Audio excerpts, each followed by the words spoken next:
अस्सलाम वालेकुम everyone, welcome to my channel मेरे ख्वाब और इसकी इस्लामिक ताबीर। आज एक नई वीडियो लेकर हाजिर हुई हूँ जिसमें आपको बताया जाएगा कि ख्वाब में गोश्त का देखना कैसा है। चलिए शुरू करते हैं आज की वीडियो। ख्वाब में गोश्त का देखना।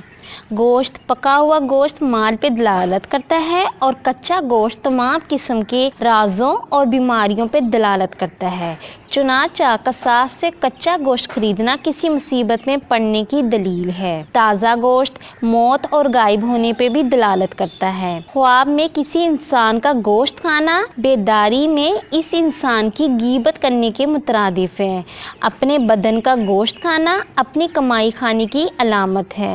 अगर साहिबे ख्वाब औरत है और वो देखे कि वो अपना गोश्त खाती है तो ये जना में मुब्तला होने की अलामत है। कमज़ोर गाय का पीले रंग का गोश्त खाना बीमारी में मुब्तला होना है। सांप का गोश्त खाना दुश्मन से माल और दौलत मिलने की अलामत है। सांप का कच्चा गोश्त खाना दुश्मन की गीबत करने की अलामत समझा जाता है। दरिंदों का गोश्त बादशाह की तरफ से माल मिलने की अलामत है। यही ताबीर गोश्त खाने वाले परिंदों की है। कमजोर जानवर का गोश्त खाना नुकसान उठाने पर दलील है। पका हुआ गोश्त खाना किसी मर्द की वजह से माल मिलने, बीमार होकर सेहत याब होने की अलामत है। अगर साहिबे ख्वाब देखे कि इसके घर में भेड़ की खाल उतरी हुई है और टुकड़े किया हुआ गोश्त पड़ा हुआ है तो दलील है कि वो अनजान लोगों की दावत करेगा। खाल उतरी भेड़ का गोश्त, साबत गोश्त देखना अचानक मुसीबत आने की अलामत है।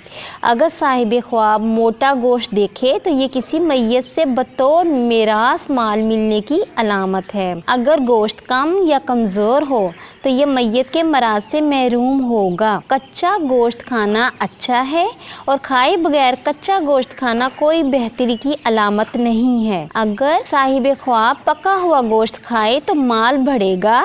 किसी बूढ़े के साथ मिलके गोश्त खाना बुलंदी शान और इज्जत मिलने की अलामत समझा जाता है। उम्मीद करती हूँ अल्लाह तबारक ताला आपका ख्वाब आपके हक में बेहतर करे और उम्मीद करती हूँ कि आपको ये वीडियो अच्छी लगी होगी तो इस वीडियो को लाइक, शेयर एंड सब्सक्राइब करें। अगर कोई सवाल करना हो इस वीडियो के मतलब या किसी भी ख्वाब की कोई भी ताबीर मालूम करना चाहते हैं तो नीचे कमेंट्स में कर सकते हैं। Thanks for watching and supporting video. Allah Hafiz.